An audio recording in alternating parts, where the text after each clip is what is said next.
1 second. Just 1 second. Want to make sure everyone can hear this now. Here we are. Ready?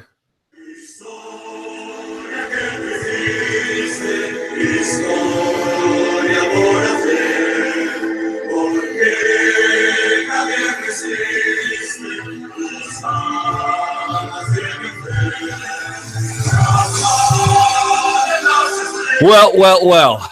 It is Wednesday, the 7th of June, 2017. My name is Luke Thomas. This is the Promotional Malpractice Live Chat here on MMAfighting.com. Thank you so much for joining me here on this wonderful, wonderful day. You know, it's amazing. I don't agree with our president about much, but when he said there's a lot of hate, I'm going to let this play through a little bit. There's a lot of haters and losers out there, sadly, of which there are many. He was right. I certainly agree with that. That is very much true, at least when it comes to Real Madrid, the back-to-back Champions League winners, 3 of the last 4, as a matter of fact. And it was amazing this season building up to this. And yes, we're going to get to MMA in about 30 seconds, so just chill. But I just wanted to send a note to everyone on Twitter or on Facebook or who sent me a hater-ass email being like, Bayern's going to get you, or Bayern's going to get you, Atleti's going to get you, Barca's going to get you, Juve's going to get you. Are they? Are they going to get us? I don't think they are. I don't think that they are. I don't think that they did. So, suck it. That's for y'all. Okay. Welcome, everyone. Time to get down to business. A lot to get to on today's podcast, including, let's see, of course, DJ, TJ, UFC 212 review.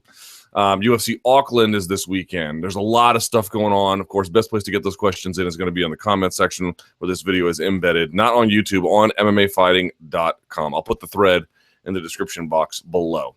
Okay, and I know everyone's like, "Oh, you're going to turn Real Madrid into a underdog story." No, but for some reason, people slurp Barca for reasons I cannot imagine, who have no rooting interest either way. And they revile Real Madrid, but I mean, there's basically equivalent teams. And if you cheer for them, you have to hear a constant buzzing of mosquitoes in your ear. Well, today is the day where you can't say shit. All right, let's get this going, shall we? I have this. I think it's full of sugar, so I probably won't finish it. All right, let us begin.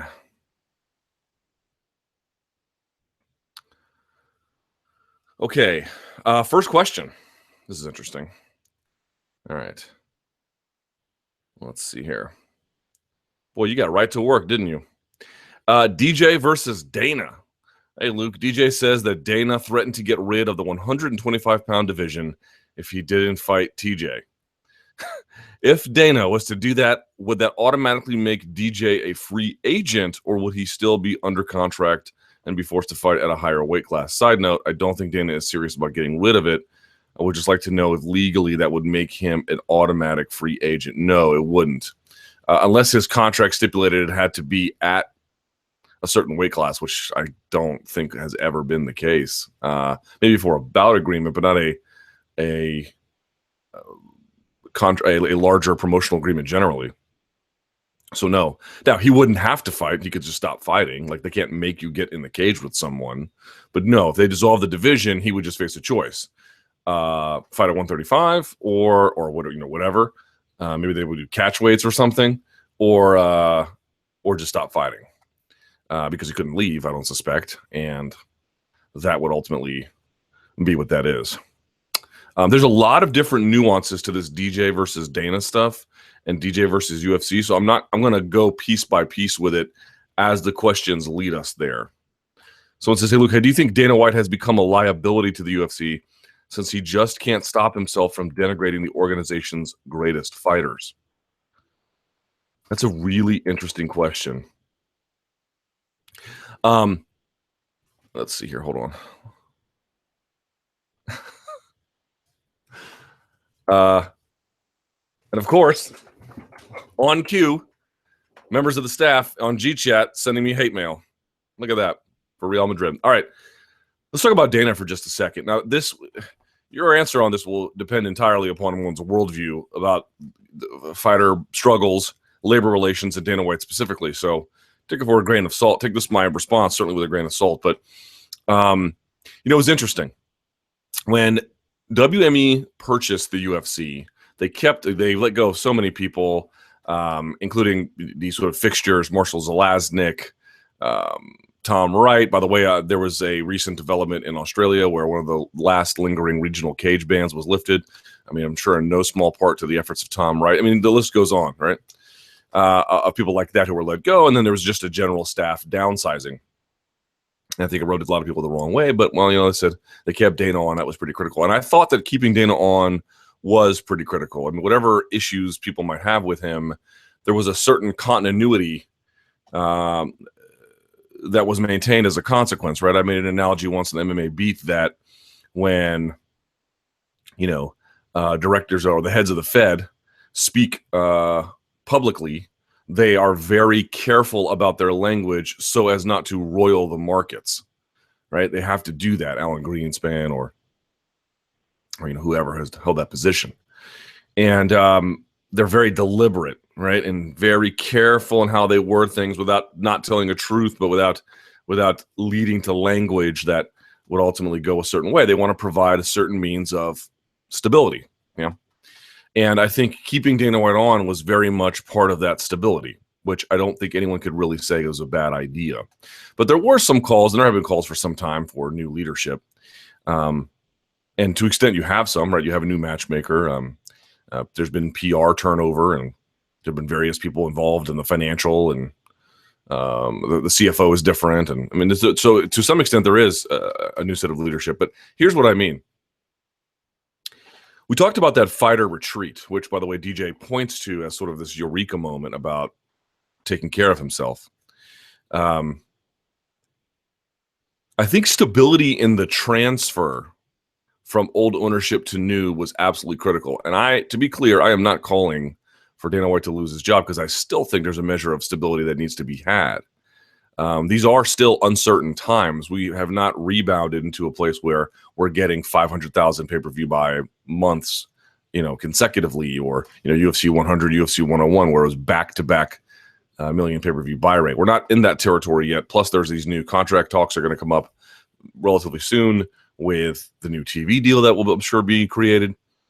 But what I would say is, in watching what everyone is doing, from the Luke Rockholds to the Ally Quintus to now the DJs to the Diazes, you name it. Everyone and their brother is not afraid of the UFC to speak out publicly anymore. Like, none of them are afraid, or very little anyway. What you're seeing is that, as I've talked about in this podcast before, that old order has eroded. And the UFC basically has a choice they got to make. Because what the DJ situation illustrates is that they're still doing a lot of the old things that used to work. It used to be the case that they could go and strong arm guys because they just had better leverage. This is a leverage world. They would play hardball with a lot of guys. That was the only game they knew because it would work. And so everyone would just comply. But that's not really working anymore, right? And what you need now is not merely a new order, and that would require both parties creating it, but certainly if just from the UFC side of things, they need a new way of figuring out how to exact fighter, if not merely compliance, certainly agreement, or a willingness to keep the machine running in the way that it used to. And the leadership style that you saw for the last 10 years, which did work quite effectively, has come to a screeching halt, at least insofar as some of the very public faces are concerned. Maybe it works with lower tier or mid-tier guys who still operate more or less the same. But when it comes to the top, at a minimum, there needs to be a new kind of strategy involved, or there needs to be somebody else who handles some of those major concerns. Because the old way of doing things, which they wanted to preserve that stability, or at least the veneer of it anyway, but probably more than that, there was a certain way that it operated that they didn't want to disrupt because it was working. It's not working now. Everything changed in an instant, from the Reebok purchase to an extent, probably not really, but some with USADA, certainly with the WME purchase. All of the things that kept that order together, in parts, the glue was that heavy the heavy hand of the Zuffa negotiating leverage, that has come undone. It has come undone. And if they just continue to keep doing this, more and more guys are just going to keep doing what DJ does. It is inevitable. Every time one person does it, there's a contagion that's spread. It makes it easier for the next guy to do it. There's less of a taboo. Plus, he's a champion and maybe number one pound for pound. I'm not the most celebrated figure, but in terms of popularity, which is a discussion we'll get to later on. But to me, that maintaining of Dana on the WME purchase made all the sense in the world. And again, I'm not saying that should change, but he has to change in some kind of way if he can.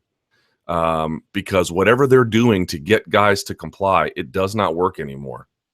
And this is what you're seeing. So I don't think I can affirmatively look at you here and declare that this is something that cannot be fixed. Maybe it can. Certainly have to give the guy the opportunity to do that.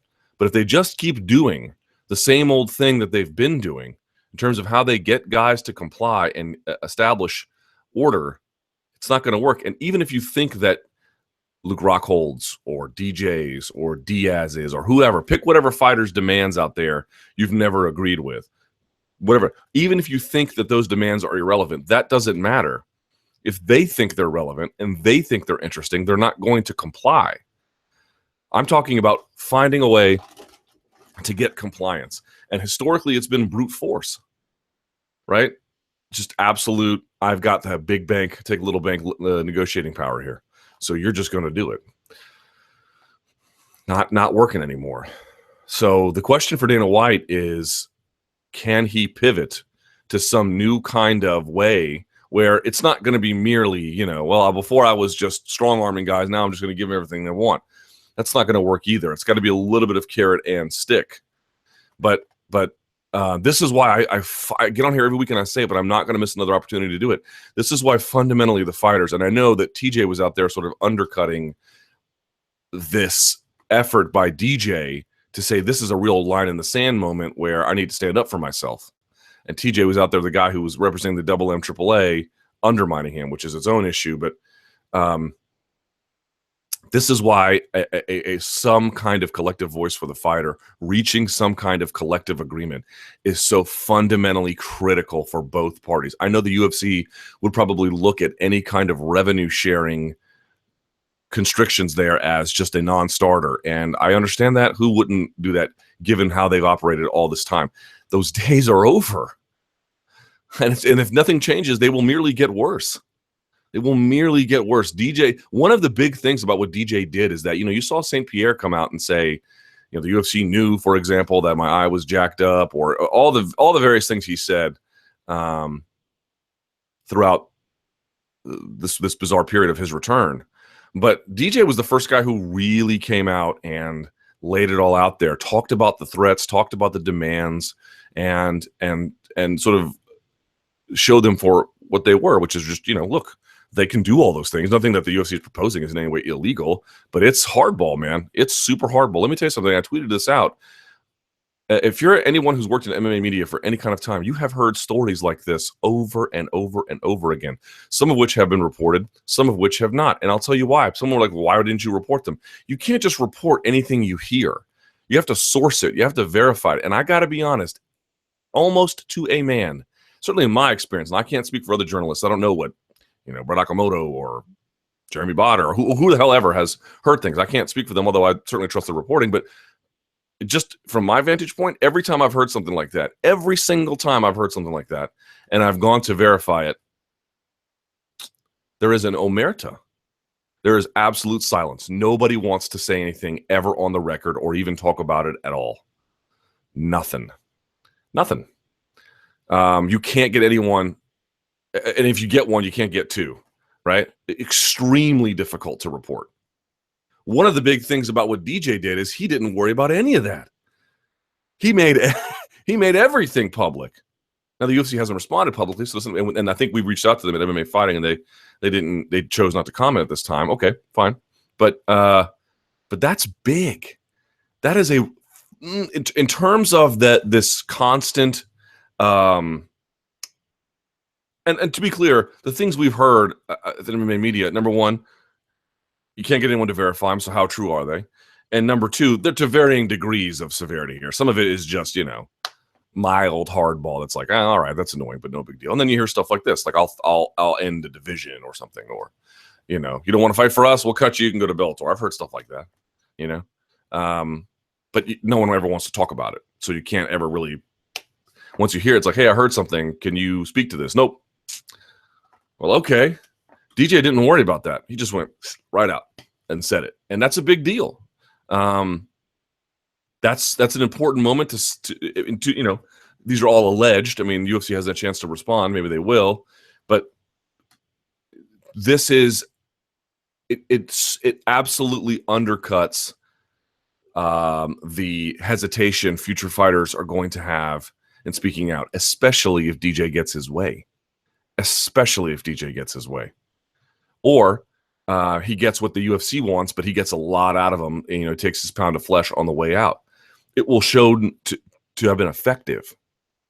I mean, in almost no way can the UFC even win here. Like, even if he ends up fighting TJ, the only way they win is if they get something like the Aljamain Sterling situation, where they were like, no one's going to bid here, nothing's going to change, or the Ally Quinta situation where he's just sort of fighting on the same contract.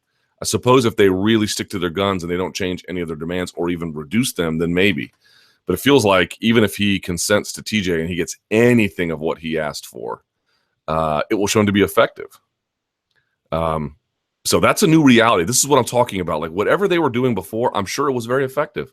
Look at how often guys just took fights, bang, bang, bang, bang, bang. Never said a word of complaint, at least not publicly. And even privately, when certainly in my experience, every goddamn time we would try to get them to say something, nothing.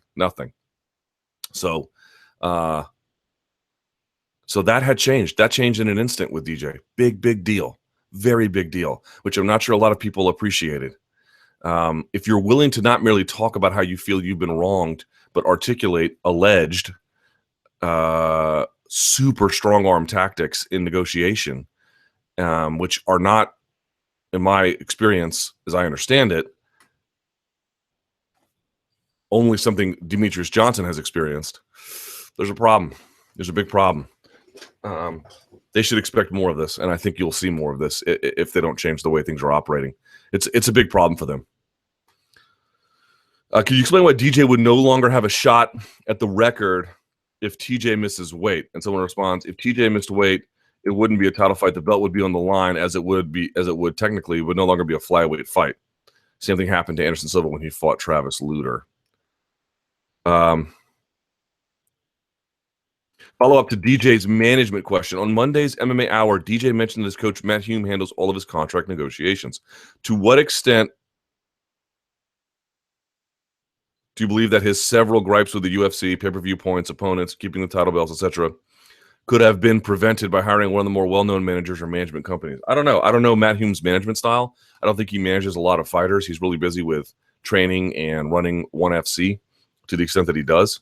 So that does not appear to me to be a super serious concern. But this appears to be a manager following. I mean, look, a manager's not going to override his client. You have to do what your client wants ultimately. In this case, DJ's his client. So bit of a conflict of interest there, but nevertheless. Jesus Christ, that is terrible. Someone says, this depends what's in his contract. Eddie Alvarez's initial offered contract was silent regarding weight class, other than his first bout for the lightweight championship. That's right. Case law, however, would indicate that the execution of the contract be reasonable, so the UFC would not be able to enforce a contract like that if insisted at the lightweight fight at middleweight, right? So no, there's no way. I mean, again, there might be for a title fight for a weight class because they have to specify that, but it wouldn't say you can only fight at this weight class or you're free if we can't make a fight only in this weight class. They would just say, well, you can just take a catch weight fight or fight a weight class up, which, by the way, you've already done under our tenure. So, so there you go. So that's the issue there as it relates to the questions you've asked. Now, there's more issues which we're going to delve into over the course of this. I don't know. Should I go ahead and get to it now? Because now you all want to talk about Kimbo and Max Holloway. Yeah, let me just get into it. I guess I'll change my mind here a little bit. I won't go back over the stuff we've already been over, but man, I find this situation to be absolutely fascinating for the number of directions that it cuts.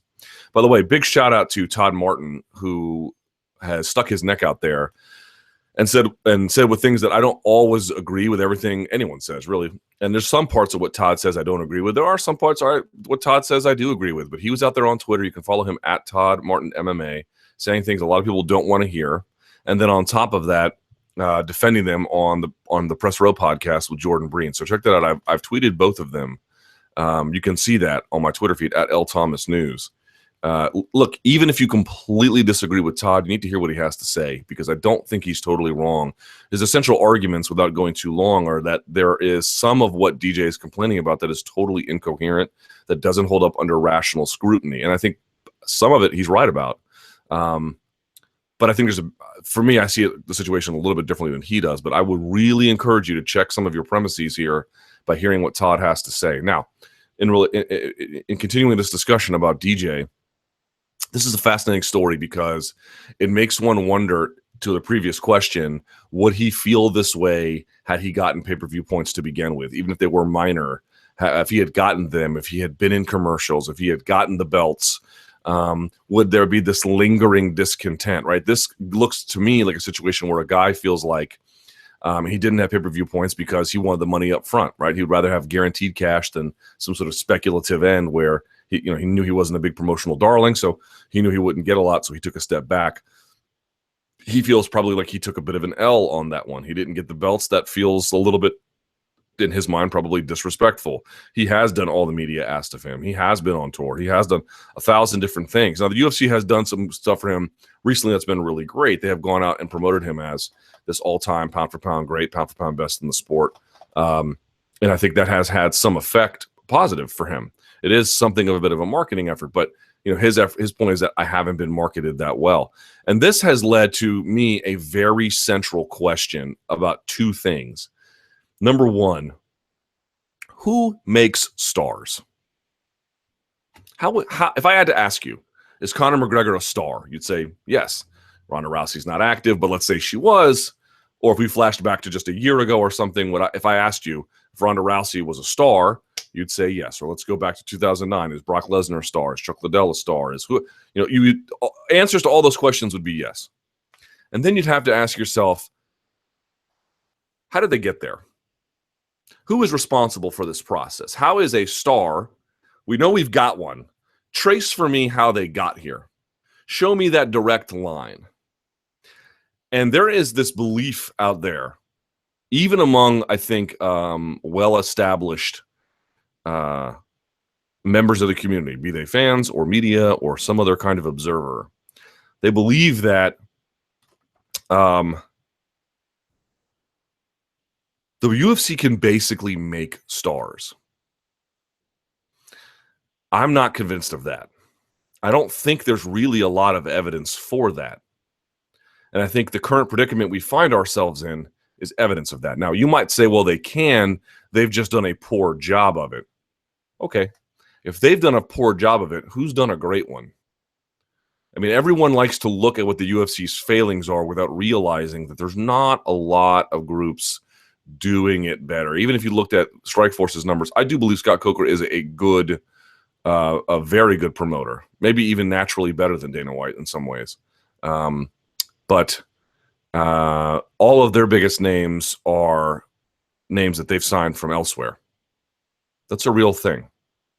To me, my sense of things is that there are certain people whose stories naturally just sound better, whose ability to speak publicly inclines them more, or they have some kind of resume or word of mouth about them. There is just a natural, organic energy that propels them forward. Some do it like Conor McGregor with their in-cage achievements and their mouth and their identity. Some do it like Ronda Rousey, where she can do a little bit with her mouth and her in-cage achievements, but also with this incredible story of almost being a heroine or, this woman trailblazing this path, being picked up by people who would never watch MMA and that, driving her into the mainstream. It's a lot of forces pushing together. And I think the UFC can create a platform. I think they can be really good about giving a microphone when someone asks for it, giving a stage, doing a lot of things they need to do. And I've talked about Conor McGregor being the best promoted fighter I've ever seen, because when he asked for a microphone, he was given one and then he delivered.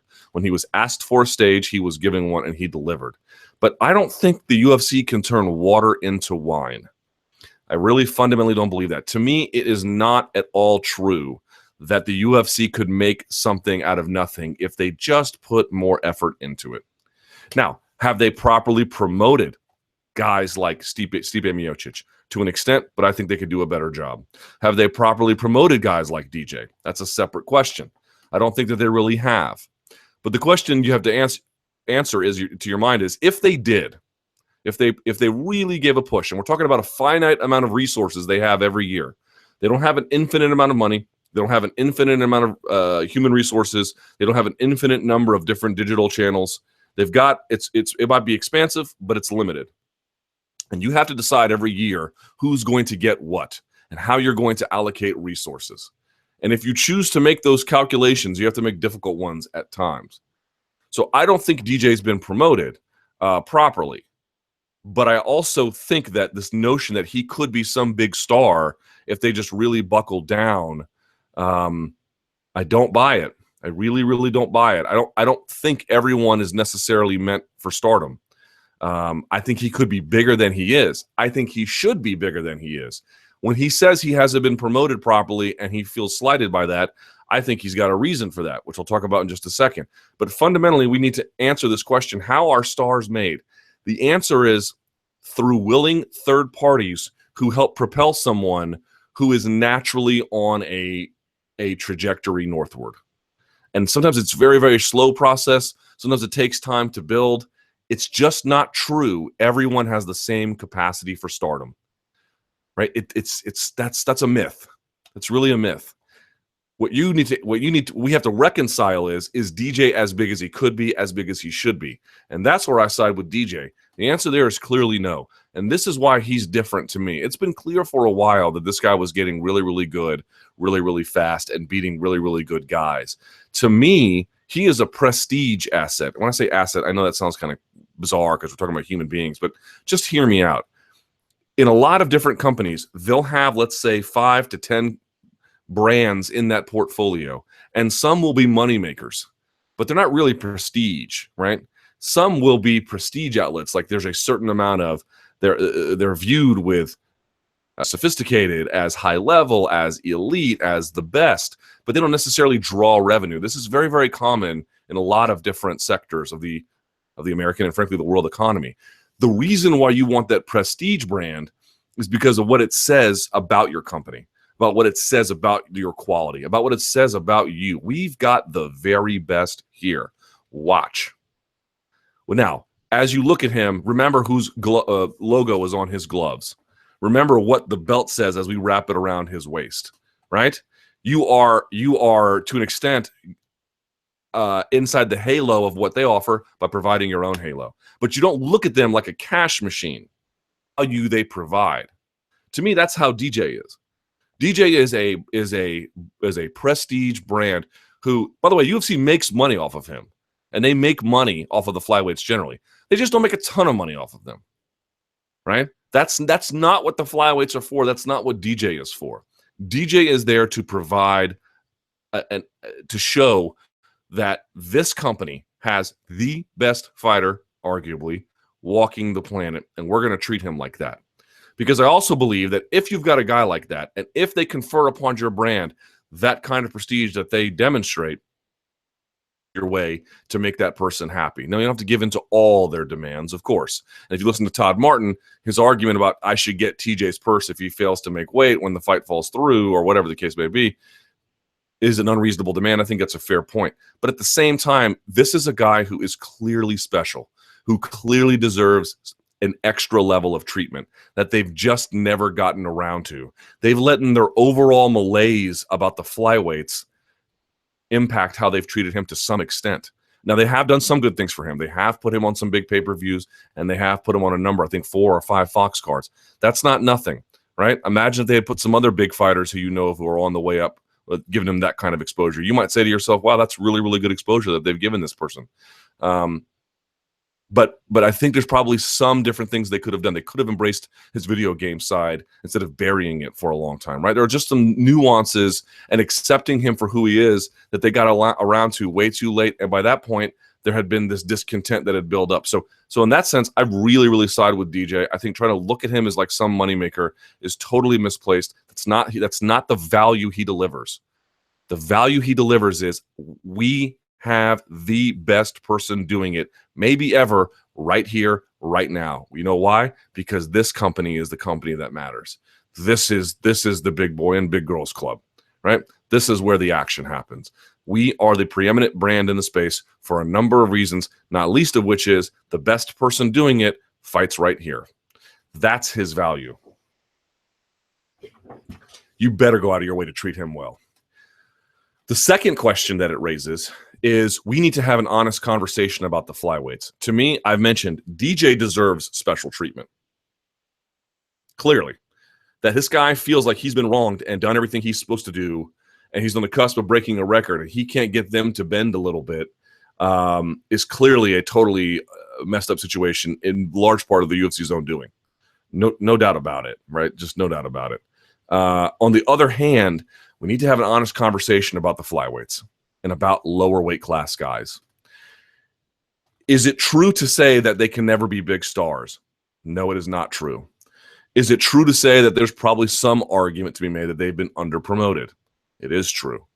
Is it true to say that you can't make money off of them? As I mentioned before, that is not true. They have made money off of them. Is it true, however, that that market, the natural inherent interest in that market, both among the hardcore and the casual fan base, is tantamount to what you can find generally at lightweight, generally at light heavyweight, or generally at heavyweight? The answer is quite clearly no. If you go and look at the top boxing and MMA pay-per-views, what you see is that the heavyweights and the 140-pounders essentially dominate on both sides. You'll have your Mayweather Canelos, your Mayweather Pacquiaos, and then you'll have your Holyfields and Tysons and Lewises. And then on the MMA side, you've got your McGregors and a little bit of your Rouseys too, but that's semi-different. And then, of course, you've got your Lesnar's up there. And then I think number 10 is Jackson Evans, so light heavyweight. There's just sort of that's sort of the two interesting ways. I mean, I think it says a lot that there's this almost mirror image of the two on both sides. Now, you might be able to argue, well, if promoters don't put flyweights in those positions, if they don't promote them properly, if they don't put them on these marquee events and really build up stories and tell them properly, well, of course they're not going to be as big. They put more effort into heavyweight. They put more effort into featherweight. And this begins to get back to that chicken and the egg scenario where you could say, well, that might be true, but what happens if they do put all that into featherweight or into flyweight and you don't get the same kind of result? To me, I think what promoters recognize is that there's just not as much near inherent interests in this space. We have a finite amount of resources. We have to devote them into ways that make sense for our brand, even if one division ultimately gets shortchanged. I think DJ should get a carve out from that, but I can understand why they don't put as much into that flyweight division. Not to say I endorse every decision the UFC's ever made about flyweight, but that there's a certain reluctance to really dig into the space. I understand that. Look, what does it say that the UFC is threatening to blow up their flyweight division and Bellator doesn't even have one? That's not a good sign. If it's true that all divisions could equally be made into stars, and everyone in those divisions could equally be made into stars, they just would. Promoters would just step on the gas and turn it into something, but that's not the way it works. There are inherent natural ways in which the market shapes itself, and those contours can be fluid at times, and we don't always know the parameters. It is true that people thought for a time 140s can never be big stars, and look at them now. Maybe in 20 years, we'll have to revisit this conversation when attitudes change. But to me, the hardcore fan base might love DJ. Everyone watching this probably does. But if you're talking about the larger fight fan, the casual one, the donk at the water cooler who thinks Ronda Rousey is fighting next month and loves Brock Lesnar and doesn't know jack S about the sport, that guy is who is very, very common. That's your most common casual fan, is someone like that, right? An idiot. I hate to say it, but the casual fans are idiots. They have the worst fight palates on earth, and that's the other thing that binds this conversation together. Casual fans have terrible fight palates. Terrible. Look, does any real hardcore fan really want to see Mayweather McGregor? I mean, some, sure. And even like, you know, a jaundiced clown like me probably looks at it and says, I mean, all right, I guess I'll watch, you know. But that's not really what we wanted. What we wanted was Conor versus Khabib, or, you know, I don't know, Mayweather versus Canelo 2, or so I don't know. But it wasn't like that. That is a media fiction that got turned into a fight reality, or is turning into a fight reality, because they have terrible fight palates. You might be like, how is it possible people want to see drunken, sloppy heavyweights over Demetrious Johnson? I don't know. I can't explain it except to see I keep seeing that kind of thing all the time, and it keeps working. How is it possible that people want to see Conor McGregor, who's only, when he fought Jose Aldo, when he fought Chad Mendes, was only 20 pounds bigger, you know, roughly, than Demetrious, and they don't want to just see Demetrious? I don't know, man. I don't get it either. But that's the way the cookie crumbles. There is these inherent contours to the space that seem irrational and hard to figure out. They are irrational. It doesn't make sense. If you really understand fighting and what's good about it and what's bad about it, it makes no sense at all. But that's not the point. The point is the market is driven by people who have no sense about it at all. And we kind of have to understand that a little bit. The fact that Scott Coker won't even dip his toes into that, and they're fine with having a women's featherweight division. What does that say? It says a lot to me. It says a lot to me. So in the end, I think we can talk about whether DJ is, I don't know if he's, or DJ is he ducking TJ? I don't know. I don't think so. Should he fight Ray Borg? I believe that he should, for different reasons. But it's a complicated scenario, and there are some uncomfortable truths about flyweight and about the way in which stars are made that we need to accept before we can really have a proper conversation about this. All right. Kimbo Slice.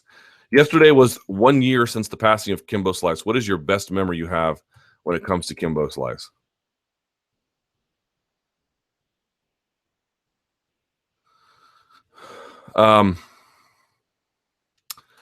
It was at the workout for the Ken Shamrock fight. He came late. And I mean, I have many Kimbo Slice memories from watching him on TV, and of course, but I guess in person, he came late. He didn't work out, which was kind of funny. But I had never met his family before. His wife was there, and his daughter was there, and that was the first time you really got a sense of who Kimbo was beyond the camera. Like, if your only relationship to someone is a camera, you don't really know them. You know, that's been a big lesson for me too. I mean, you might think you know them. You don't. They're different. They're not exactly who you think they are. Some ways better, some ways worse. In this case, it was a better one. His wife looked to me like, I'm telling you, anybody you could, I mean, your neighbor, someone you would run into at the grocery store, someone you'd meet at your church, daughter the same way. Kids you grew up with in high school or middle school. I think she'd be more like a middle school age at the time, but you know, that kind of thing. Like absolute normal salt of the earth people that were just trying to figure out, like you and me, a way to get through life. And they happened to have a dad who was famous, who fought in cages, and that was what it was, which is kind of a weird thing. But they never looked to me. They didn't dress a certain way that would tell you that. They didn't act a certain way that would tell you that. They acted, dressed, talked, looked, interacted as, I'm telling you, the most normal people you've ever seen. And that was the first time where I've kind of felt like I knew Kimbo a little bit differently. And even then I didn't know him. We weren't friends or anything, but it was this very eureka moment I had. For the first time I could sort of, I literally saw him differently from that point on, you know? So I always remember that. I remember the gym and how hot it was and the reaction I had when I was talking to them. They were as pleasant as you could be, as normal. Just felt like another middle-class family in America, you know? It really did. It really did. Max Holloway. All right. Hey, Luke. So several months ago on the week of UFC 206, I asked your prediction on the Holloway-Pettis fight. You said Holloway. All right. While also saying that I believe Max will then beat Jose Aldo and even Conor McGregor if they ever fight. You said not to go that far, and you were certainly right, because as UFC 212 approached, I wasn't so sure he would beat Jose, but I still thought Max could win via decision and not by brutal TKO like he did. So what I want to say and also ask, Max Holloway has had one of the greatest achievements in the sport. In a few years, he won an 11-fight win streak in a really tough division, defeating 2 former champions and becoming a champion himself, and I feel like he's very underappreciated. How do you view Max at this point? And also, who do you think besides Frankie has a legitimate chance of beating him? Does it take an Anthony Johnson type of fighter who's extremely dangerous in the first round? Boy, great question. All right, so let's go first here. How do you view Max at this point? I view Max as an unbelievable talent who we are lucky to get to watch. I was blown away, man.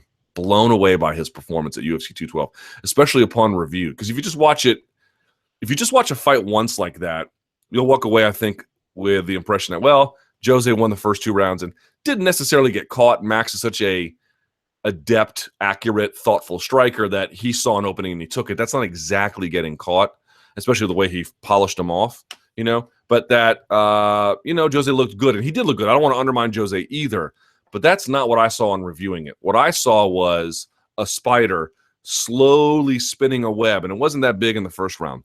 Spinning the web in the second round, and it was bigger, and you could now not unsee it, but it wasn't enough to catch the prey. But by the third round, it was way too big. It was way too big, and the fly, or whatever, the bug analogy you want to use, got caught in it. That's how I look at it, to me, is that one insect was over there doing what it was doing, and the other one was just slowly spinning this web. And by the time the third round came around, he had it dead to rights. I mean, even also, you could say once he got the knockdown, and you go back and you watch my Monday Morning Analyst or my post-fight show, even if Aldo had survived that barrage, there's no way he would have won in that fourth round. That took all the energy anyone could possibly have.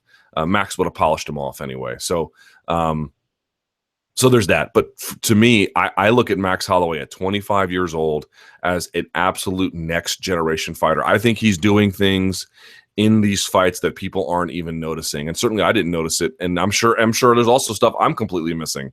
And I'm sure it takes a striking coach like Brandon Gibson or an overall coach like John Kavanaugh or whoever, those guys who thought Holloway was going to win. I bet you if you talk to them, they would see extra stuff. Everyone talks about Luan Chagas fighting Judo Jim Wallhead and switching stances in front of him. And what you see from Holloway in this is he fights. First of all, how crazy is it that this guy can fight Ricardo Lamas, one of the best featherweights in the world, and fight him southpaw 95% of the time?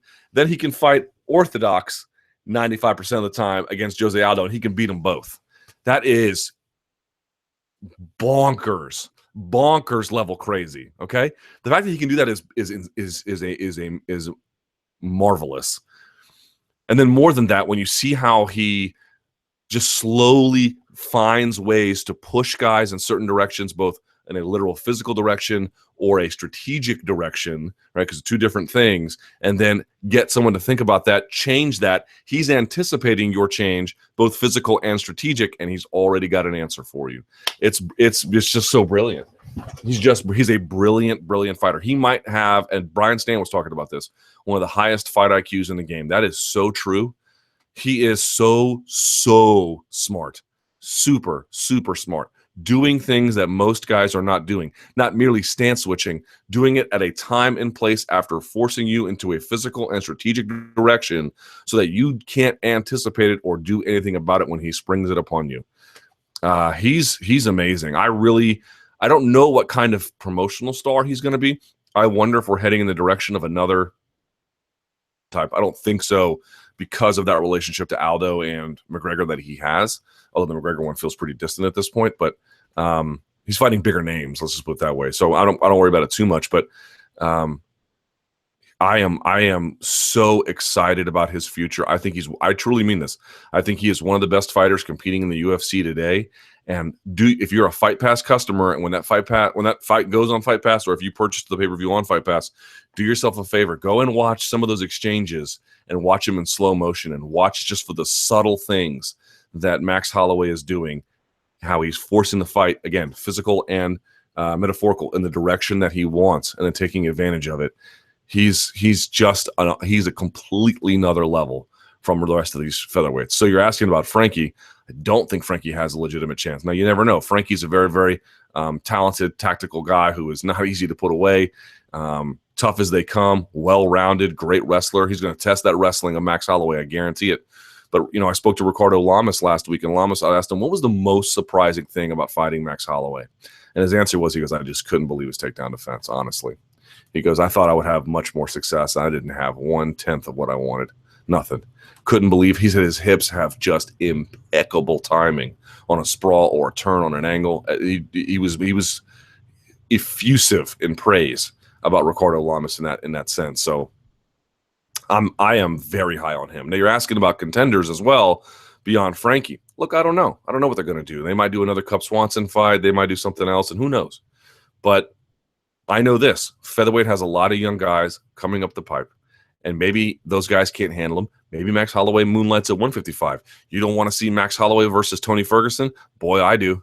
You don't want to see Max Holloway versus Al Iaquinta, Max Holloway versus Khabib Nurmagomedov? Because, boy, I do. So I think this guy is going to run over people at featherweight, and then he's going to move to lightweight, and he might do the same up there if he keeps going, and he can stay out of trouble. Plus, by the way, if you guys haven't noticed, boy's got a chin on him too. I mean, tough as they come and as smart as they come. There's not many fighters in the whole of UFC better than Max Holloway.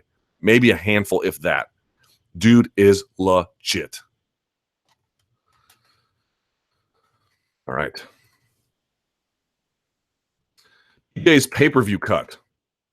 Luke, DJ's recent comments on having never received a cut off of pay-per-view are kind of sad. When Randy Couture's contract became public quite a few years back, he began getting a cut at 100,000 bucks, and it's tiered.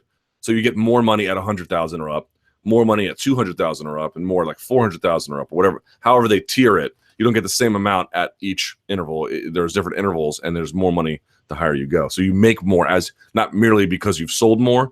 It's not arithmetic. It's geometric, right?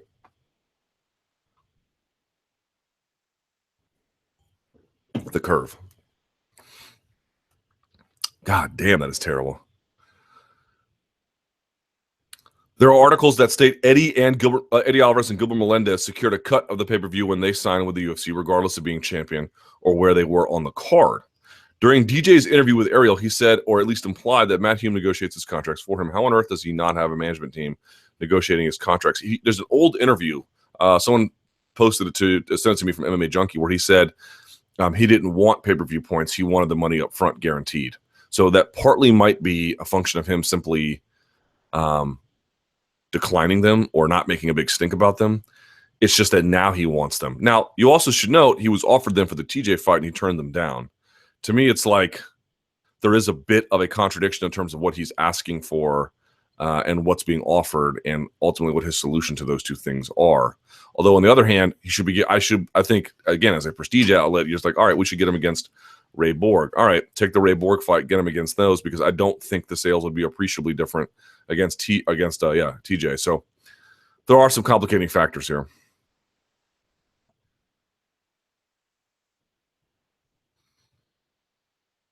Someone says the claim that White is the greatest promoter ever is so laughable. He's got the best fighter in MMA on the roster and has failed to promote him. That's a huge indictment of White. I don't think he's failed to promote him. I think he has promoted him improperly. But the question is, if he promoted him to their fullest extent, right? The best they know how big would he be? The Fertitas put up all the money. The fighters provide all the blood and the sweat. White was just the middle guy cashing huge checks. Certainly, I have my criticisms of Dana White, but that would not be one of them. Someone says, the UFC, they're quoting me, can't make something out of nothing. DJ isn't nothing. I didn't say he was. In fact, I said quite the opposite. He's arguably the best fighter on the planet who wrecks opponents and does it with great skill. His lack of promotion falls squarely on White in the UFC. He's ready-made. It's crazy. Okay, if you think that, do you really think that if it was strictly a function of just getting out there and really promoting him, that the world tomorrow would fall in love with him? You believe that? That what you're suggesting is I can make somebody, a talented fighter, in this case, the best maybe going today, I can make him be something that people may not ordinarily consider him to be or might not know who he is. I can make this person a popular attraction. I can make them so popular they'll be on the Tonight Show. You're saying it's a function of effort. If it's a function of effort, there are all kinds of stars that they can make. All they have to do is put resources behind them. That seems fundamentally untrue. That's a different question from whether A, DJ has been promoted properly. I don't know who could possibly say he has been. Clearly, he has not been promoted properly. It's a different question from how popular would he be if they promoted him heavily. I think he would be more popular, but I don't think he'd be selling 5 to 7 to 800,000 pay-per-view buys. If for no other reason, he's got no rival. Now, TJ Story settles that a little bit, but even then, I don't think it'd be, as we mentioned previously, I don't think that would change things dramatically. Although I think long-term, fighting guys like Garbrandt or Dillashaw is probably in his long-term best interest in terms of that kind of thing. But what you're saying is they can take a super talented fighter, or are you saying they can take only the best pound-for-pound fighter and they can turn him into that? So it's only the best pound-for-pound fighter they can do that to? Right? If you're the number one guy on the rankings or later, whoever you are, all it is a function of just getting out there and promoting you, and they can turn you into somebody who's going to be on the Tonight Show hamming it up with Jimmy Fallon. Is that what you're saying? Because that seems to me terribly untrue. If that's all it would require was just getting out there and making UFC shows about them and having them on Facebook Q&As and trying to do book media tours for them, if that was the case, this is merely a function of effort and just enough dollars, and this person will turn a corner. It's a process. We know how to do it. It costs X amount of dollars, X amount of years, X amount of media exposure.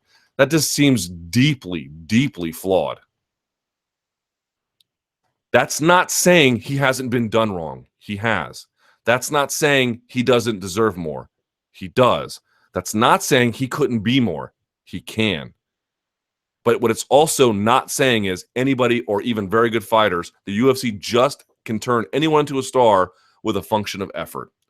Not true. Super, super not true. Hick Diaz versus Lamas. What do you think of this late replacement? I mean, who doesn't love this fight? There's everything to love about this fight. Who do you see the fight with Lamas? How do you see the fight with Lamas going?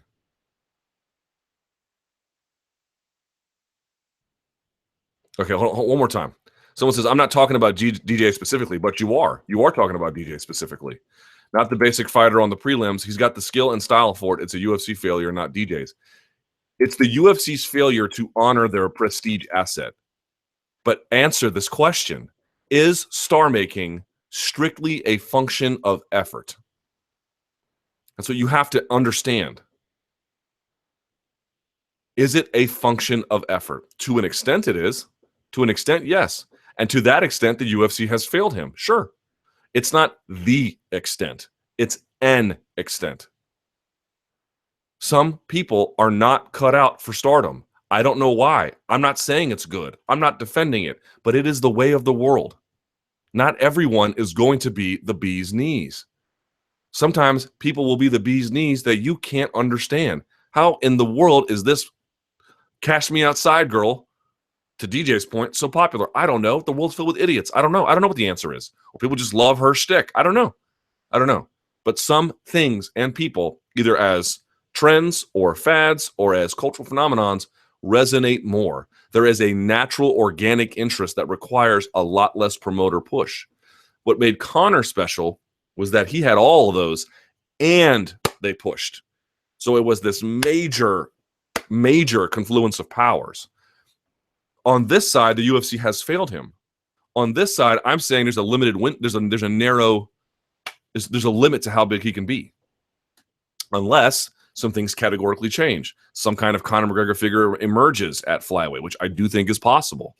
Or he gets a series of rivals that really elevate his space. But you're telling me this guy was supposed to be selling 1 million pay-per-view buys, fighting, as much as I like him, John Moraga, or Chris Carriasso, or who, Tim Elliott? No, it's not possible. It's not possible. Back to Hick Diaz versus Lamas. How do you see the fight with Lamas going? Interestingly, Lamas makes leg kicks and takedowns a big component of the fight. Doesn't mind exchanging a little bit, can be pushed back. It's interesting. But at the same time, Knight is open a lot for counter shots, which Lamas is really good at. I think it's going to be wild. I think it's going to be a lot of counter fighting from Lamas, some takedowns, and then escapes, right? Just to sort of disrupt the rhythm.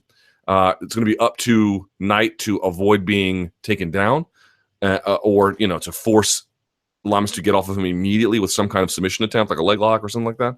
Right? Those are very, very good for getting a guy to pull out, and he needs to avoid being hit. But that one's going to be wild. Or Lamas might jump on a guillotine. You see a lot of that too. So that one's going to be fun. You mentioned in a tweet that Night was one of your favorite interviews. Any reason you did not upload it to your YouTube channel? Didn't feel like it. I mean, I can't put everything on. The answer is I can't put everything on my YouTube channel. Some things I can put on there, some things I can't. If you really want to hear the full show, you got to pay for it. It's just the best I can tell you. I understand that some people can't. I understand that some people won't. But I'm limited in what I can put on there. So, what do you think of Jason Knight and how far he can go? I think he's super talented. I think he's super interesting. And I think he can go very far. I think he has the ability to be a title contender. I really do. He's that good.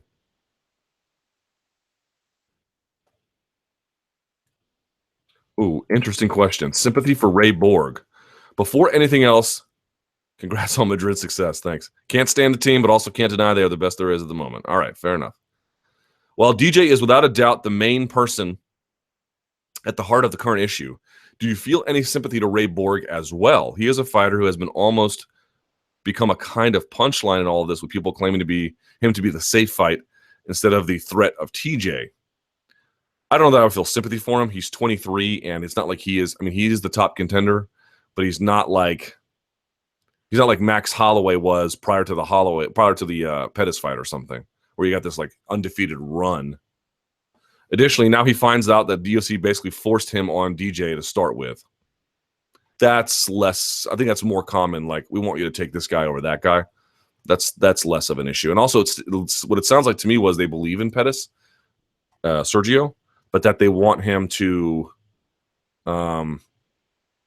mature and develop a little bit, even though he's made a ton of progress. By the way, someone notes this. You know, it's funny that DJ was worried about TJ missing weight when Ray Borg has missed weight a number of times. Someone says, sympathy for all the fighters, but Borg has serious problems making weight. He weighed in at 129.5 for the Smolka fight and is only on a 2-fight win streak. In some divisions, you need an 8-fight win streak to get a title shot, but hey, this is flyweight. Credit to DJ, he's basically cleaned it out. Borg is hardly a sure bet to make championship weight, and I'm surprised DJ hasn't pointed out that given the importance that he puts on breaking the record. Someone also notes, however, TJ Dillashaw has never made 125 pounds and obviously has never had a win at 125. Borg wins that debate by fault. That is my position as well. Okay, TJ Grant. Is he officially retired from MMA? Yeah, I think so. Somehow I ended up being friends with him on Facebook. I think it's an old connection. I don't really know how it happened, but he occasionally updates his feed and he posts like MMA news, but I think he's still working in like as a minor, if I'm not mistaken. DJ pay-per-view points. I think we went over this already. You find it strange that DJ has been a champion for so long but has never had pay-per-view points? Is he the only champ that doesn't get any? Sounds like it. Or is it DJ's management's fault? I don't know if it's DJ's management's fault. Well, okay, to some extent it is. But we go over this almost every chat. Hey, how is it that Tony Ferguson can have this bout agreement and Khabib can't make weight? He makes weight and he doesn't get a penny. Well, he got $100,000, but that wasn't even what his show money was. How is this possible? This is possible because there is generally, what do you want to call them, failures or not? There is this MMA promoter reluctance to carve out guarantees for guys where even if they said, okay, look, we know DJ's not going to sell a whole lot up front. So how about this? His first 3 title defenses, no pay-per-view points. If he manages to make it to 4 to 5 title defenses, he gets him at a certain level. And if he makes it beyond that, where he's like, on the verge of breaking the record, he gets him at another level altogether, right? They could have done that. I don't know to what extent UFC would have been open to it. I'm just saying you continually find these contracts where guys just have no guarantees, so they run into this dead end, and then they're forced to, pull the guns out and try and rob the bank rather than having any kind of contractual, escalators or any kind of liberty.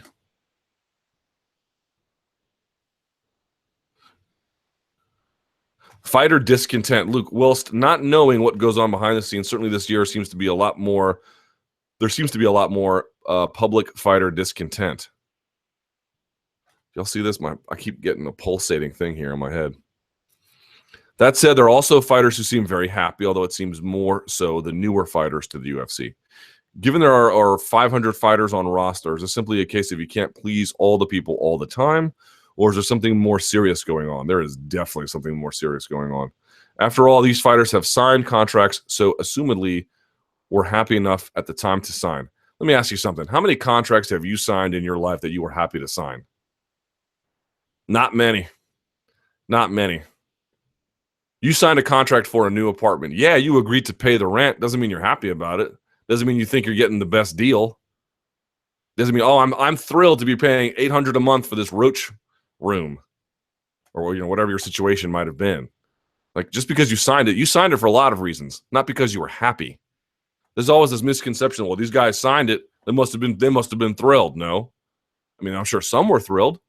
I'm sure some were like, oh, Jesus, all right, well, this is currently the best I can get, I guess. Have a lot of leverage, so I guess I'll just sign it. Or this is the way things are, I guess I'll just sign it. I mean, there's nothing to do with thinking the terms are awesome. It has a lot more to do with a complex series of emotions, how leverage can be exercised, different opportunities, but happiness, no. Finally, where does this fighter discontent go, and how does it end? Boy, that is such a good question. That is such an important, serious question. And the answer is, I'm telling you guys, I'm not trying to be alarmist. I'm really not. I swear to God, I'm not trying to be alarmist. But how are you not worried about this if something doesn't change as a new TV deal comes up and as that Reebok deal expires? I'm legit, and I'm not using this word lightly. I am legitimately straight up worried. Worried about what could happen here, what it does to the product. I'm not saying necessarily it's a ticking time bomb, although part of me kind of feels that way, if I'm being honest, but I don't know that I could defend that emotion. But what I can say is you are looking at discontent because the old regime, which is somewhat still in place, certainly at the top, isn't changing the way they operate. The fighters who have been there, who now realize that they're not getting a big portion of what they want, or feel, even if it's irrational, that they haven't been treated well. And I'm saying DJ's been irrational, but I'm sure you've heard some demand out there. Nick Diaz, I should get a title shot demand. You're like, what's this irrational? All right, even if it is irrational, it doesn't matter. They feel that way. And no one is doing anything to solve it. And there are things on the horizon that you can see that are going to exacerbate that disconnect even more. And the problem is, you want to blame UFC for it. Okay, fine. But I don't think they hold all the blame here. There's blame to be had on the fighter side. All these guys are just saying, these are terrible things the UFC is doing. I can't believe it. This is the end of the world, but I want to get mine. And no one is saying anything about, we need to fix this generally. So that's why everyone's like, oh, are we creating these conditions, this climate for fighter change? Well, certainly you have a lot of disaffection. And in a sense, that's an ingredient. That's a different from a pivot towards the establishment of some kind of organization that protects interests. Very, very different. I'm legitimately worried because something has to change here, or something's going to give. Fighter Association and tennis. I've heard this comment this before. As much discussion as there have been about fighter unions, I've always been a bit curious why the comparison and effort is always compared to the NFL or NBA, which operate within the realm of team sports where the athletes have very different dynamics than in MMA, which is very much a solo sport, blah, blah, blah. Do you think there would be any merit to instead look closer at how tennis players have been able to organize their rights, as I feel there is more similarities between the athletes in these two sports, especially since there has been a major athlete tournament struggles in recent history with tennis? Yes, and there is a article linked below, and I believe Jonathan Snowden wrote something for this. I want to say for Bloody Elbow back in the day. If not, it was John Nash. Check that out. They wrote about how that tennis model could be followed a little bit more closely. Best move for Megan Anderson's career. Luke, you are okay. Let's say you are Megan Anderson's manager. All right. Do you accept a fight with Cyborg in the UFC for big bucks, or do you have her fight Helena Kolesnik headlining an Invicta FC event? Short-term consequences, long-term consequences. Short-term consequences are the long-term consequences, which is to say, I know there is a reluctance to bring her because there is a concern that, not that she's not talented, and I share this concern, that because she is not really ready for something the likes of Cyborg. And so as a consequence, what happens if you bring her over and she takes some kind of sustained beating or terrible loss, and this affects her development? I think that's the concern. Now, I think partly those concerns are overstated. And if you're just going to keep giving her fights in Invicta, why can't you just bring them over to the UFC, bring her over to the UFC anyway? So there's that issue. So the other problem is, how many women are really willing to fight Cyborg? You know, y'all think Duran to me is the only one who doesn't want to fight her. There's a bunch. Now you might be like, well, Kat Zingano wants to, but she can't get medically cleared for the time being. So that's a problem, at least in the short run. But there's not a ton of women lining up to fight her. If there were, this would be a very different problem. The problem they're running into is they can't really find a whole lot of people, and the ones who do, because Megan Anderson's tough as nails, there's a question about whether or not that's the appropriate career move. So that's the issue they're running into. You know, if I'm her manager, I don't know. Like, it feels to me like the ship has kind of sailed a little bit. Maybe just go ahead and do it and roll the dice. Because even if you lose, it's not necessarily career defining. It could be a learning experience too.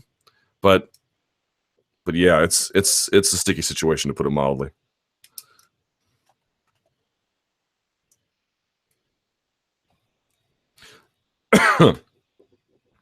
Have you heard that Have you heard that Conor McGregor can't tweet criticisms of the new featherweight title? I'm from Ireland, but have been living in DC for about 17 years now. What up, player? Anyway, one of my cousins from Dublin texted me to ask if I heard McGregor can't use social media to disparage whoever wins the fight on Saturday. This was before Saturday, obviously. He's at best a casual fan and had no connections to anyone I know, but said he heard it from his friend who has done some legal work for either McGregor or SBG. It seemed way too friend of a friend to take seriously, so I said I hadn't heard anything about it and forgot it. Apparently, part of the Mayweather fight agreement is that he won't disparage either the featherweight champ or any interim title holder as lightweight as they try to reestablish them as serious champions. Have you or any of your colleagues heard anything to this effect? I have not, but I will look into that because that is very interesting. It makes sense, but I didn't pay it enough heed until I checked McGregor's Twitter feed since the fights, and there wasn't a peep. Given his vitriol when he was supposedly stripped to make Aldo a unanimous champ again, do you think this is the sort of thing they would include in a Mayweather agreement, and that this was a looming fight, part of the reason they got his side taken care of so early? It's an interesting theory. It's an interesting theory. I've not heard anything to that, but that is certainly, that'd be very smart, right? Like, you're trying to build this division in the wake of his absence. It would make sense to do something like that. That's really interesting. I'll see what I can find out.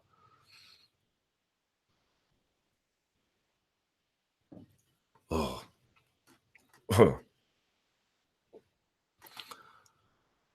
Lewis versus Hunt. Is this a do or die fight for Mark Hunt? No, but it's one he desperately needs. Here is his record of late. It is not too awesome. He's 43. He's the oldest fighter on roster. All right. He had 4 wins in a row from 2011 to 2013 of March. Then in May, he got KO'd by Junior Dos Santos. Then he had that crazy fight with Antonio Silva, which was a draw. Then majority draw. Then there was the Nelson fight, which he won. Back-to-back losses against Verdum and Miocic. Back-to-back wins against Antonio Silva and Frank Mir. Then he loses to Brock Lesnar, as we all know, and then he just lost to Overeem. So he has put back. He's 2-2 in his last 4, which is not terrible, but you could say he's 2-2 in his last 4, or 2-4 in his last 6, or 2-3-1 anyway. It depends how far back you want to go, but the point being is he's a little bit more up and down these days. So this would be a nice way to return to a good spot. I don't know how they would ever come to a new agreement. I don't know how many fights he has left either, so I'm not sure that it hangs in the balance either for his future or for his legacy. But, avoiding the KO might be nice for his health. But, this is a guy who could probably draw in the, New Zealand, Australian area for quite a while. Is beloved, I think, by a large portion of the fan base for a lot of good reasons. And as long as he can remain competitive, should be fine. But I don't see this as some kind of like make or break moment for him. If you just had to guess, who would you say hits harder? Mark Hunt. Because it looked to me like Derrick Lewis hit him with his best punch and hit Roy Nelson with his best punch and couldn't put him down. And Mark Hunt did. But maybe that's changed, you know. The guy's getting older. You get older fast. So keep that in mind. All right. It is about 2:15. Let us go to the text machine. You can tweet me at LThomasNews. You can use the hashtag #ChatRappers, and I will try to get to as many of your questions as I can. Read this tweet by a UFC fighter commenting on DJ's refusal to fight TJ. Does he realize this mindset hurts him? Quote, he's at Dana White, at Mick Maynard, at Sean Shelby. F that pussy. Give me TJ Dillashaw. I don't shy away from the best. Hashtag new wave. Yeah, that was my favorite. It was like, I like TJ Dillashaw a lot. I would love to see him fight DJ. But, you know, standing up for the double M, triple A, I don't know. It's a complicated issue because on the one hand, he feels like this is a very easy fight to make and there's no reason to not take it. But I don't know. Once DJ came out and made it about a promotional dispute, I don't know. There's almost this unwritten rule to, I mean, this is going to be a complicated issue for fighters, right? That's why there needs to be an agreement. How do you handle something? How do you handle somebody who you feel like should be fighting you? This is the fight to make. This is a great opportunity. It's a win-win. Everyone can really benefit in such a way. And at the same time, you honor this larger commitment about protecting fighter interests against promoters. When they clash, how do you handle that? Now, clearly, whatever allegiance he had with the double M AAA has either evaporated or is gone. But this is really, really complicated. Really, really complicated. In the case of someone like Jared Brooks, I'm sure he's a nice guy, but this attitude that he's presenting is very much crabs in a barrel. It's not necessarily all that great for everyone's interest. But this is something that is going to have to be resolved over time, which is why there needs to be a formal agreement. Establish all of these rules through some kind of agreement between fighters and promoter. Establish a grievance process. That way, if you're not getting the fight you want, it's irrelevant of how that process will take place. The problem that TJ Dillashaw runs into is that it is now obstructing that, or he looks like he's taking the promoter's side in the dispute when really he's just sort of taking his own side. It just so happens in this context that TJ and the UFC's interests coincide, but he's in his mind, I bet you he's doing his bidding, not the UFC's. But that gets lost because of the way everything looks. Who does Gus have a better chance against in a rematch, DC or Jones? Boy, that's a good question.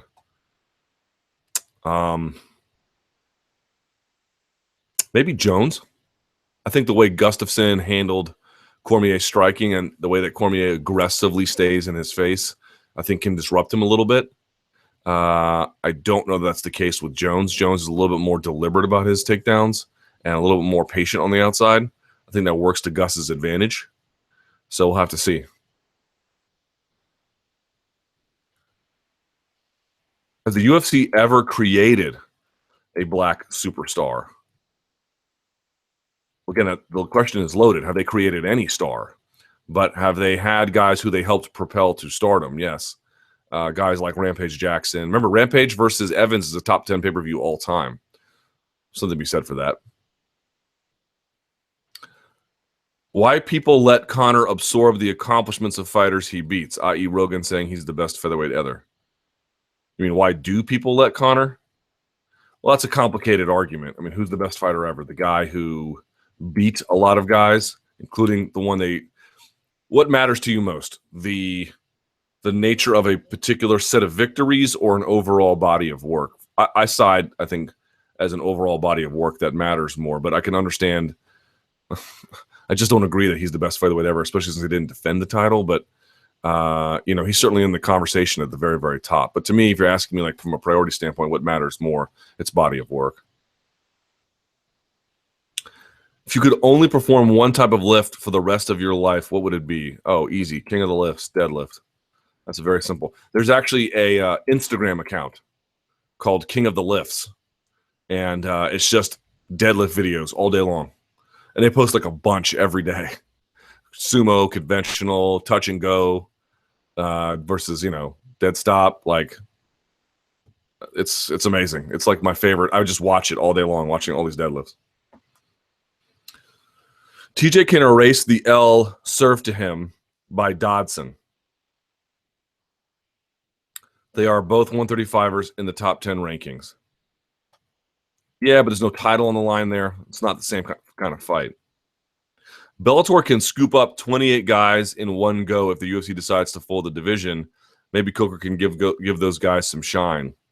Maybe, but are there really a bunch of featherweight women out there? We talk about how the UFC has no one to sign. Well, Bellator signing featherweight women, I think because they believe promotionally they can do more with it. I'm going to ask Coker. I'm going to ask him. Now, they might have designs on opening a flyweight division. I don't know what their truth is, but to date, they don't have one. I'm going to ask him, why don't you have a flyweight division? Do you think inherently in the combat sports space that there is a limit to that? Again, guys at lighter weights have sold before and sold well. It's not that you can't make money from them. You can, but you can't make as much as other segments of that fighting population. Who's your favorite tech reviewer on YouTube? Oh, MKBHD, probably. There's that one guy, Nerdgasm. I forget his real name. He's really good, too. He's a huge nerd, though. What do you think about the potential Bellator card at Penn State with Phil Davis, Ed Ruth? I don't think there is a potential Penn State card, is there? They're going to go to Happy Valley?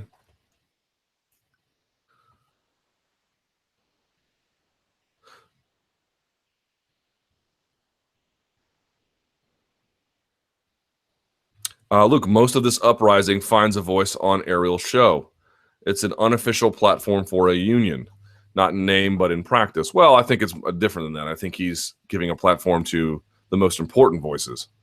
It just so happens that a lot of the most important voices have this view, but I don't think Ariel is, I don't want to speak for him, but as someone who knows him at least a little bit, I don't think he's trying to adopt a pro-union stance on his show. It's just a lot of discontent. And it just looks that way right now. I mean, how many guys on his show in the history of it have said really positive things about the UFC? I bet you even more. So it just looks that way right now because there's just a lot of that out there. Someone says McGregor and Ronda would be like the Kendrick and Drake. DJ would be like Joe Budden. Pure talent. Hits here and there, but never, quote, caught on. Guys, all a record label needs to do, all they have to do to make someone famous is just promote them. That's it. Like, how could anyone say, I don't know, let's pick someone. Like, what is the argument artistically? For promoting, or how about this? I mean, look at this. Cannabis. Like, was he not, as a lyricist, incredible? Sure he was. Now, he made some strategic errors in the LL Cool J thing, but plenty of talented people just don't catch on. Now, he took an L on that one, so that's a little bit different. But I'm just pointing out that, like, the ways in which people respond to entertainment products can be wildly different. And just saying, oh, it's a function of promoting it. To an extent, that is true. To an extent, somebody's not, in this case, DJ is not, he is right. He is not getting the love he deserves. He is not getting the push that he is entitled to. The question is, if he got that, where would he be? And what does that say about the limits of the UFC in terms of creating a star? The UFC is like Iggy Azalea is more popular than, I don't know, who's someone else I like? R.A. the Rugged Man. What does that mean? The UFC is like a record label. Meets buzzing artist halfway, promo and push, but you have to bring numbers. Always how I saw it. Sounds about right to me. All right, here is a longer question. Luke, what are your thoughts on Mark Hunt being vocally anti-UFC yet still fighting for them? I see his point, but the delivery makes me cringe. I can't imagine still fighting would help his lawsuit either. Well, he still has an opportunity. He gets big fat paychecks. I think he still wants to compete. So that portion of it, I think he likes. Look, I think in general, what would Mark Hunt want? he would like to be in an amicable situation with the UFC. Now, maybe that's not possible anymore, but in an idealized world, this is what would make him happy. So he still wants to fight. He still wants to be entertaining for the crowds in New Zealand. He still wants to be that guy. He's just having this dispute. It seems weird because how can you fight for the person that you're suing? But really, they're two different considerations.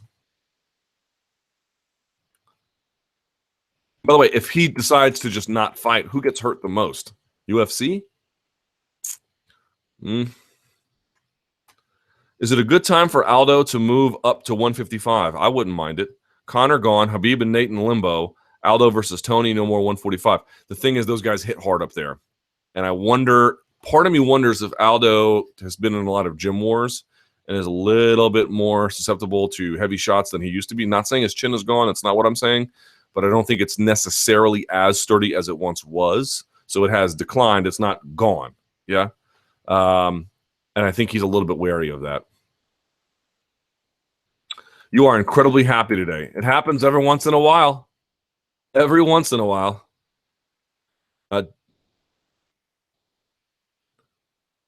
Do you think WME is that brazen to sign a new TV deal without sharing ducats with fighters?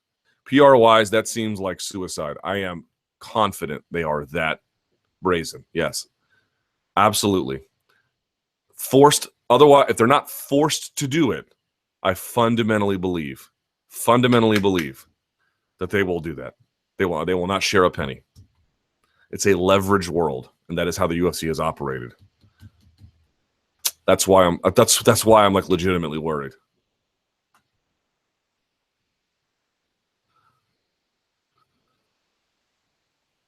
Why did Mighty Mouse sign an 8-fight deal with the UFC if he isn't happy? Well, because I think he expected to get them to bend at the end at some point in the course of that 8-fight deal. Remember, not everyone who signs a deal is in love with the terms. There might be things about a deal you hate, but you still sign it because on balance it makes the most sense. It's more about a cost-benefit analysis rather than, gee, I am so thrilled, right? I'm going to look, I don't have a car, I don't have a bike, so I need to sign for an apartment that I can live downtown in, because even if I lived in the suburbs, I have to pay for a car and drive in and get insurance, and that would be more expensive. So I'll take a more expensive apartment and I'll live downtown, but god damn, the rent is super high there. I don't really want to pay this, and I'll save them in the long run. I will save a little bit more money, but geez, that rent is high. You're not super thrilled to sign the contract.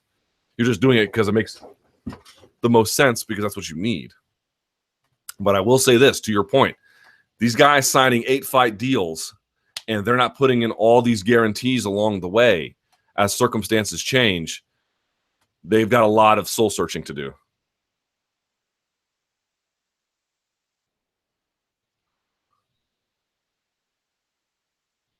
Would you rather be forced to watch only MLS until you die, or listen to Face the Pain 5 days a week for the rest of your life? Okay, it's funny you mentioned this. I have seen firstly, the answer is MLS, even though MLS is god awful. But I still rep DC United. Don't think I don't. Got a Bill Hamid jersey downstairs.